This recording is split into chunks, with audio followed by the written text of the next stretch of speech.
Mark chapter 2. And when he returned to Capernaum after some days, it was reported that he was at home, and many were gathered together, so that there was no more room, not even at the door. And he was preaching the word to them. And they came, bringing to him a paralytic, carried by 4 men. And when they could not get near him because of the crowd, they removed the roof above him. And when they had made an opening, they let down the bed on which the paralytic lay. And when Jesus saw their faith, he said to the paralytic, "Son, your sins are forgiven." Now some of the scribes were sitting there, questioning in their hearts, "Why does this man speak like that?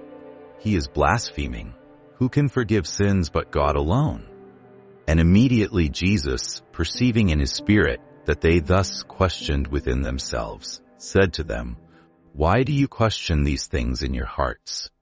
Which is easier, to say to the paralytic, 'Your sins are forgiven,' or to say, 'Rise, take up your bed, and walk'?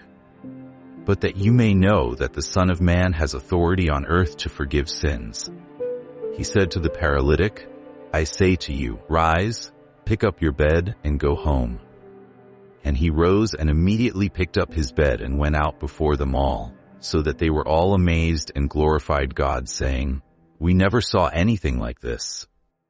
He went out again beside the sea, and all the crowd was coming to him, and he was teaching them. And as he passed by, he saw Levi the son of Alphaeus sitting at the tax booth. And he said to him, "Follow me." And he rose and followed him. And as he reclined at table in his house, many tax collectors and sinners were reclining with Jesus and his disciples, for there were many who followed him. And the scribes of the Pharisees, when they saw that he was eating with sinners and tax collectors, said to his disciples, "Why does he eat with tax collectors and sinners?" And when Jesus heard it, he said to them, "Those who are well have no need of a physician, but those who are sick.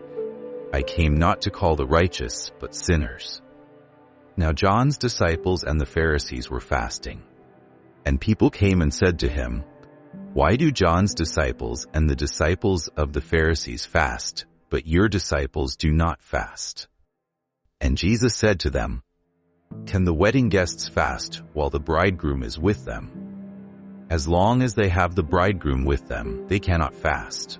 The days will come when the bridegroom is taken away from them, and then they will fast in that day. No one sews a piece of unshrunk cloth on an old garment. If he does, the patch tears away from it, the new from the old, and a worse tear is made. And no one puts new wine into old wineskins. If he does, the wine will burst the skins, and the wine is destroyed, and so are the skins. But new wine is for fresh wineskins." One Sabbath he was going through the grain fields, and as they made their way, his disciples began to pluck heads of grain. And the Pharisees were saying to him, "Look, why are they doing what is not lawful on the Sabbath?" And he said to them, "Have you never read what David did when he was in need and was hungry, he and those who were with him, how he entered the house of God in the time of Abiathar the high priest, and ate the bread of the presence, which it is not lawful for any but the priests to eat, and also gave it to those who were with him?" And he said to them, "The Sabbath was made for man, not man for the Sabbath. So the Son of Man is Lord even of the Sabbath."